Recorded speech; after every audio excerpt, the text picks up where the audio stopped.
बिहार के बड़े जुझारू कर्मठ लोकप्रिय विधायक जन के नेता और दिन रात गरीबों के प्रति समर्पित भाव से देखने वाले हम लोग के भाई के समान आदरणीय ललन यादव साहब, इस कार्यक्रम में उपस्थित विनोद यादव जी, राष्ट्रीय जनता दल के नेता, अभिराम जी, जिला प्रधान महासचिव, ब्यूटी जी, दैनिक लाल महतो साहब, प्रेमलता जी, शंभू साहनी जी, रामकृष्ण जी, छात्र राजद संयोजक अनीता चौधरी जी, फूल कुमारी जी, भाई बुट्टर जी, प्रमिला जी, सुमन जी, कपिल देव राय जी, अरविंद साहनी जी, पवन गांधी जी, पिंटू सिंह जी, सावित्री जी, कैलाश यादव साहब, सहजानंद यादव जी, अमरजीत साहनी मुखिया जी, बुट्टर शाह जी, शिव नारायण राम जी, विष्णुदेव साहनी जी, सुमन पासवान जी, रीना जायसवाल जी, तमाम मैं जिनका नाम नहीं ले सका उसके क्षमा चाहता हूँ। तमाम सम्मानित सभागार के क्रांतिवीर साथियों, सम्मानित मंच के साथियों, बड़ा अहम दिन है आज का दिन, शनिवार के दिन, आज गला काटने का दिन है। गला काट देंगे जितने भी सभा के लोग हैं जो बैठे हुए हैं, आज हम लोग गला काटने के लिए जो है हम लोग यहाँ बैठे हैं। साथियों, आज मूल रूप से हम लोग संगठन पर चर्चा कर रहे हैं। आखिर संगठन की आवश्यकता क्या है? मैं यह भी देखा हूँ अपने जीवन काल में, राजनीतिक के जीवन काल में, जो बहुजन समाज पार्टी के सिर्फ एक विधायक रहा करते थे, काशीराम जी, पंजाब से चुनाव जीत करके आए थे और अकेले जो है लोकसभा में गरजते रहते थे। हमने दूसरा देखा कि भारतीय जनता पार्टी जो जनसंघ दिया छाप चुनाव जीत था, बहुत से लोग हमारे साथी यहाँ मौजूद होंगे, उस वक्त भारतीय जनता पार्टी के एक एमपी पार्लियामेंट को सुशोभित करते थे। आज कारण क्या है कि जो भारतीय जनता पार्टी एक सीट आज सत्ता पर काबिज है, हम लोगों को अध्ययन करना पड़ेगा। आज इसीलिए हम लोग बैठक कर रहे हैं। साथियों, संगठन एक बहुत बड़ा ताकत है। जिस तरह से शरीर में एक आत्मा के बिना शरीर नहीं होता, आत्मा चले शरीर यहीं रह जाता है और आत्मा कहीं से विलोपित होकर दूसरे में लिप्त हो जाता है। संगठन एक आत्मा का रूप है, आत्मा का स्वरूप है। हम इसको कैसे मजबूत करें? हमको क्या करना पड़ेगा इसके लिए? हम खाली कह दें कि 25 का चुनाव जीत जाएंगे, 30 का चुनाव जीत जाएंगे, पार्लियामेंट अभी जीत जाएंगे, ये हम लोग 17 साल 18 साल से यही बात दोहराते आ रहे हैं। हम 2005 में परास्त हो गए, फिर 2 बार चुनाव हुआ, मैंने निरंतर 2005 से हम चुनाव हारते आ रहे हैं। आप हारने के पीछे कभी सोचा कि हार क्यों रहे? सबके पीछे है कि आपके साथ एक जीन रहता था, बहुत बड़ी आबादी वाला जीन। वो जीन जो है आपके हाथ से निकल गया। मैं मगध एक्सप्रेस से आ रहा था, राजधानी एक्सप्रेस से, एक मोकामा के बाबा थे, कहीं की जीन से कुछ मंगवा दें क्या? हम लोग मंगवाई नहीं, गड़िया में जीन कहाँ से आएगा? कहा कि जीन हर जगह रहता है। मैंने उस वक्त आम का सीजन नहीं था और थाईलैंड से आम मंगवा दिए। तो हम लोग जीन को कैसे कवर करें, इस पर हम लोगों को पहल करना है। वो जीन कौन है? आपके हाथों से क्यों चला गया वो जीन? लोग कहता था अरे बक्सा खुले न दें, अब तो जीन आवे वाला है। तब देखते थे कि बक्सा जब खुलता था बैलेट पेपर, तो जीन का जो गांव था तो खाली जीन का वोट लाल चक्र छाप और लालटेन छाप पर निकलता है। हमको अब अध्ययन करना होगा कि हम अपने जो मतदाता, जो वोटर्स हमसे अलग हट गए हैं, उसको हम कैसे मुखातिब करें? हम क्या करें कि जो 30,000 से आदरणीय ललन यादव जी चुनाव जीतते, हम 50,000 कैसे कर दें? करना न बहादुरी है। इसलिए साथियों, संगठन को हमको सबसे पहले मजबूत करना है।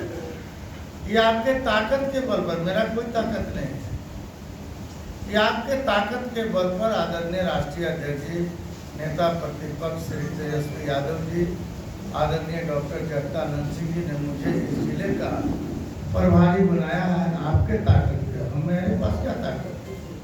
मैं तो एक मार्गदर्शन की भूमिका निभाऊंगा आपके बीच कि आप कैसे आगे बढ़ें, कैसे इस दल को मजबूत करें।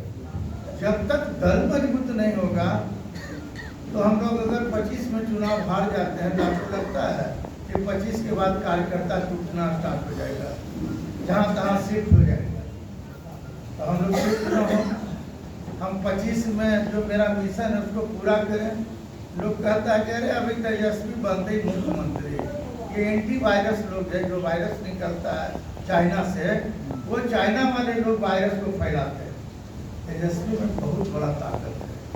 मैं उनके पिताजी के साथ भी रहा, अभी तेजस्वी यादव जी के साथ रहा, जो मैं खूबी देख रहा हूँ उस लड़के में, वो एक बहुत अद्भुत खूबी है। लगता है उसमें एक ईश्वरीय शक्ति उस व्यक्ति में वास कर रहा। तो ईश्वर के पीछे भी देखते हैं कि ताकत आगे कई देवता भी लगे रहते हैं। तो आप लोग कोई साधारण व्यक्ति के बीच आज मैं अपना उदार व्यक्त नहीं कर रहा हूँ। एक महान शक्ति जो आप तेजस्वी यादव को मुख्यमंत्री बनाने वाले लोगों के बीच आज मैं बैठा हूँ। कोई साधारण आदमी तो आप लोग है नहीं। तो आखिर तेजस्वी यादव को हम कैसे आगे बढ़ाएं? एक वाकया मुझे याद है लोहिया जी का, कि लोहिया जी दत्तमन कर रहे थे, और दत्तमन करने के बाद दत्तमन जब कर लिए तो उनका जो खाना परोसने वाला कहा, सर अब खाना खा लीजिए। तो कहा कि मैं अभी खाना नहीं खाऊंगा। कहा कि मुझे प्रतिदिन कम से कम 10 आदमी को, हमको नया आदमी को जोड़ना है। 10 आदमी, अभी मैं तो 3 ही आदमी जोड़ पाया और 7 आदमी मुझे और जोड़ना है। और जब तक 10 आदमी को नहीं जोड़ूंगा तो मैं अन्न ग्रहण नहीं करूंगा। ये एक सोच है। और लोहिया जी ने जब तक 10 आदमी नए आदमी को नहीं जोड़ा तब तक उन्होंने खाना नहीं बनाया। तो राजनीति शास्त्र कहता है, पॉलिटिकल साइंस, राजनीति शास्त्र, जरा सुनिएगा, मोबाइल को बंद रखिए जरा, 2 मिनट, अभी बैठिए, बड़ी दूर से हम आए हैं आपके लिए। राजनीति शास्त्र क्या कहता है? आप कभी रिक्शा वाला के पास गए, कभी मोची भाई के पास गए जो रास्ते में जूता सीने का काम करता है? आप नाई समय, भाई जरा मोबाइल को बंद करिए 2 मिनट। जो नाई जाति जो सैलून में काम करता है, हम उसको जोड़ने का काम किए। अब हमको नए तरीके से, चूंकि तेजस्वी यादव टेक्नोलॉजी वाला लीडर है, तो उसके तहत हमको चलना पड़ेगा, हम लोगों को जोड़ना पड़ेगा। अगर हम कार्यकर्ता संकल्प ले लें कि हम 5 आदमी को डेली जोड़ें, तो महीना में मान के चलिए राजनीतिक दिन 20 का होता है। 30 दिन आप, मैं नहीं कहता हूँ कि आप 30 दिन काम करें, घर में तो बच्चों को भी देखना है ना, बच्चों को रोटी खाना कैसे खाएगा इसके लिए भी देखना है। लेकिन अगर महीना में, अगर एक दिन में हम 5 आदमी जोड़ते हैं तो महीना में कितना दिन हुआ? 100 बार। साल में कितना हो गया? 1200 आदमी। जो एक व्यक्ति के पास 1200 आदमी हो जाएगा वह मास लीडर कहलाएगा। उसी को तो मार्क्स, लेनिन क्या बोलते थे? आप जहाँ लेनिन की नगरी है सर, मार्क्सवाद का एक गढ़ कहा जाता था। क्या लेनिन कहते थे? क्या उनकी सोच क्या थी? संगठन के ताकत पर नेल्सन मंडेला साहब को जेल में, वहाँ के काला उजला लोगों ने उजला और काला की लड़ाई हुई। नेल्सन मंडेला साहब ने काफ़ी लड़ाइयाँ लड़ी, संगठन को गांव स्तर तक मजबूत किया। आज उसका देन है कि नेल्सन मंडेला राष्ट्रपति अफ्रीका का बना और एक अच्छा शासक के रूप में बना। अब नेल्सन मंडेला के बाद इस दुनिया में कौन लीडर? नेल्सन मंडेला के बाद इस दुनिया में अगर कोई लीडर पैदा लिया है उसका नाम दादू है। दादू जी कोई साधारण आदमी नहीं है साथियों।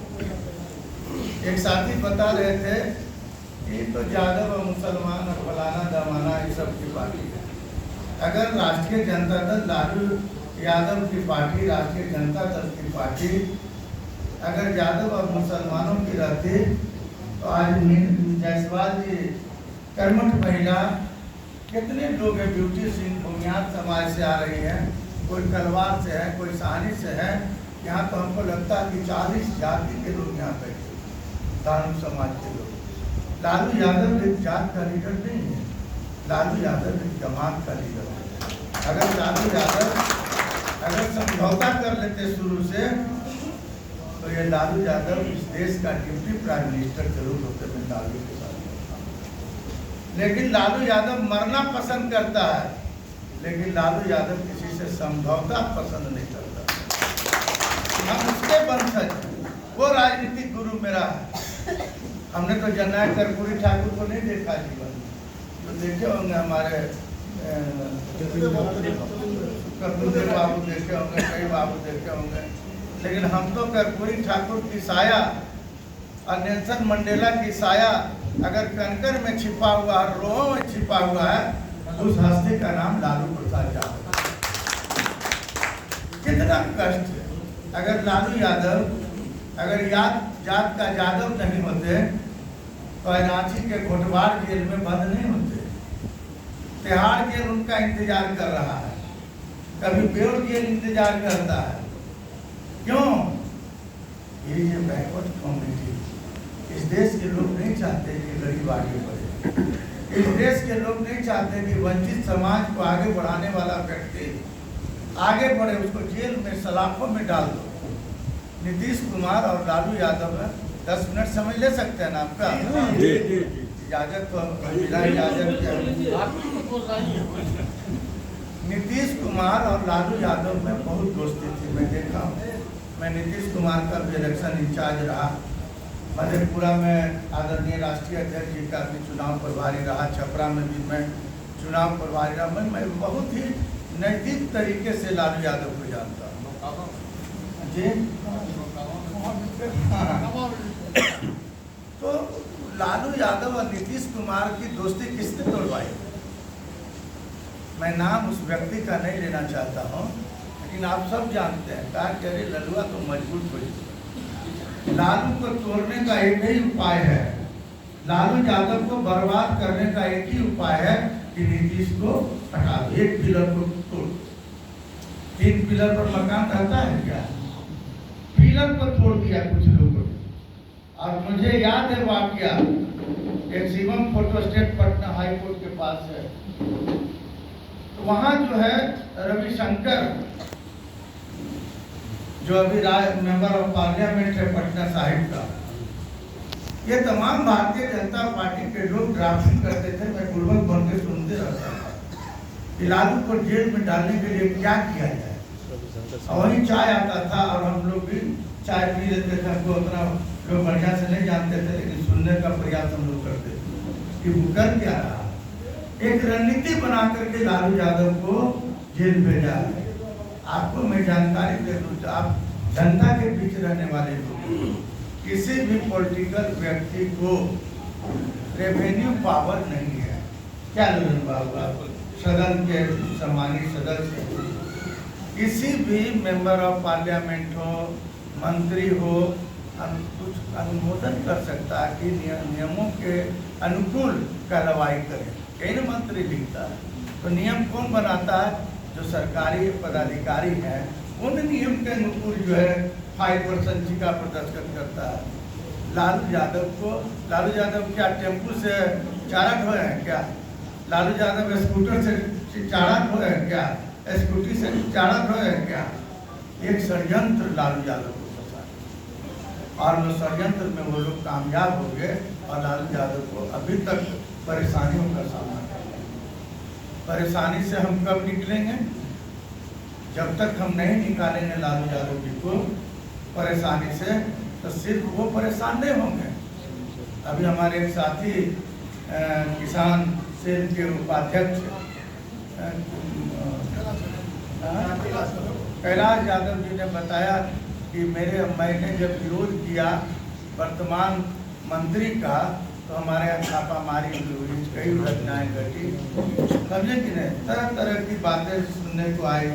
तो ये घटना सिर्फ इनके साथ नहीं हो रहा है, कल घटना मेरे साथ हो रहा, कल घटना इनके साथ हो रहा। आज देख रहे हैं कि चारों तरफ जो लालू यादव जी के चहेते हैं उनके घरों पर ईडी का छापा, हेमंत सोरेन के यहाँ छापा, केजरीवाल के यहाँ छापा, कुछ नहीं है। हाई कोर्ट भी परेशान है कि कौन चक्कर में बदल, लेकिन दबाव देखिए कैसा है। एक प्रधानमंत्री, दुनिया में मैं 40 वर्षों से मैं राजनीति कर रहा हूँ, लेकिन हमने नहीं देखा था कि किसी चीफ जस्टिस के यहाँ, गवर्नमेंट ऑफ सुप्रीम कोर्ट के चीफ जस्टिस के यहाँ प्रधानमंत्री गणेश पूजा में जाए। ऐसा प्रोटोकॉल करता है, बताइए आप। आखिर हो क्या रहा देश में? मोदी जी को होश में लाना है कि सब पर कि बेगूसराय की जनता, ये नहीं कि बेगूसराय कमजोर है, बेगूसराय काफी मजबूत है। बेगूसराय समाजवादियों की धरती नहीं है। बेगूसराय का जब इतिहास मैंने पढ़ा, चलने के पहले मैं इतिहास पढ़ता हूँ कि जिले की कहानी क्या है। जब स्वतंत्रता संग्राम आंदोलन हुआ 1857 से 1947 तक, एक व्यक्ति यहाँ जान नहीं दिया है देश की आजादी। हजार लोग अपनी जान की कुर्बानियां लगा दी है। ये समाजवाद की धरती अगर पूरे बिहार में कहीं है तो वह है बेगूसराय। इस समाजवाद की धरती को हमको मजबूत करना है, बुलंद करना है। तो आपके ताकत पर बुलंद होगा, तो हम संगठन के ताकत पर बुलंद होगा। आज भारतीय जनता पार्टी के बारे में मैंने रिसर्च किया कि आखिर जिसको एक सीट था, मैं पार्लियामेंट जब जाता था तो दर्शक जगह में मुझे भी जाने का अवसर मिलता था। मैं देखता था कि कांग्रेस के सांसदों की संख्या काफ़ी रहती थी। अब भाजपा के लिए टूटू करते देख रहा वाजपेयी के साथ। आज वही वाजपेयी देश का प्रधानमंत्री बन गया। तो कारण क्या है? आपने रिसर्च तो जरूर किया होगा। ये नहीं कि मैं एक बहुत बड़ा प्रखर वक्ता हूँ, एक बड़ा समाज शास्त्र का बहुत ज्ञाता हूँ। जो व्यवहारिक बातें जो सामने हम लोग देखते हैं कि आखिर बउआ जरा सा 1 मिनट, जब हमने गहराई में देखा भारतीय अध्ययन जब तक नहीं करिएगा, अपने दुश्मनों के ताकत के बारे में अंदाजा नहीं लगाइएगा, तो आप दुश्मन को प्राप्त नहीं कर सकते। ये नीति करता।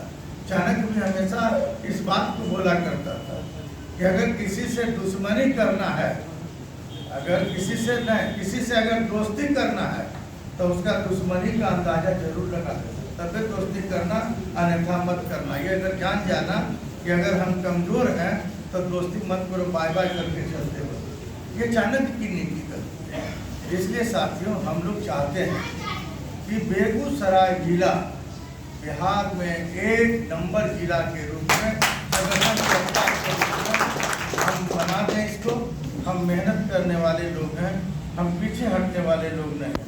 अगर 1 महीना तक अध्यक्ष जी आपका आदेश रहेगा, जब 1 महीना तक बिना खाए पिए अगर इस जिला को मजबूत करने में समय दूंगा तो मैं कम समझूंगा कि अपने आप को कम है, लेकिन इस जिला को मजबूत करके रखूंगा। मेरा दावा। तो जिला मजबूत कैसे होगा? इसका तो फार्मूला होना चाहिए। हम लोग भारतीय जनता पार्टी का इतिहास पढ़े, हम समाजवादी पार्टी का इतिहास पढ़े, हम बहुजन समाज पार्टी का इतिहास पढ़े, लेनिन का किताब पढ़े, मार्क्सवाद का किताब पढ़े। हमने अध्ययन किया, नेल्सन मंडेला साहब के बारे में अध्ययन किया कि वो संगठन को कैसे मजबूत किया। तो हमको संगठन जब तक मेरा मजबूत नहीं होगा, मैं देखता हूँ, मैं उपचुनाव में कई बूथों का प्रभारी आदरणीय नेता ने मुझे बनाने का काम किया। जब उस बूथ पर मैं देखता हूँ तो उस बूथ पर जो है हमारे वोटर्स को लाने वाले लोग नहीं। वोटर्स है, वोटर्स कहाँ है भाई? तो गाय दूह रहा है। वोटर्स कहाँ है? तो सैलून में दाढ़ी बना रहा है। वोटर्स कहाँ है? तो मछली के दुकान में मछली बेच रहा है। सत्ता पाइएगा क्या? इसे सत्ता पाने के लिए हमको बूथ को मजबूत करना पड़ेगा। बूथ इकाई, ए भैया जरा सा बाबू, बूथ की इकाई को मजबूत करना पड़ेगा। प्रदेश खूब मजबूत हो जाए, प्रदेश में एक से एक मीटिंग हो जाए। हमारा बूथ पर कमजोर है, हम जीत पाएंगे क्या? इसलिए हम लोगों ने एक प्लानिंग बनाया है।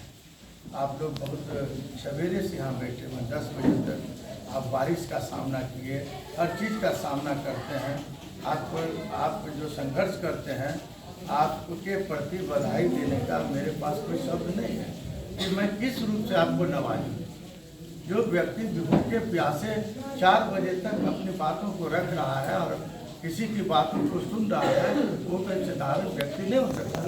आप कोई साधारण व्यक्ति नहीं है, एक महान शख्सियत के बीच में आज अपने आप को हम गौरवान्वित महसूस कर रहा हूँ। तो हम लोग एक योजना के तहत हम लोग काम करें।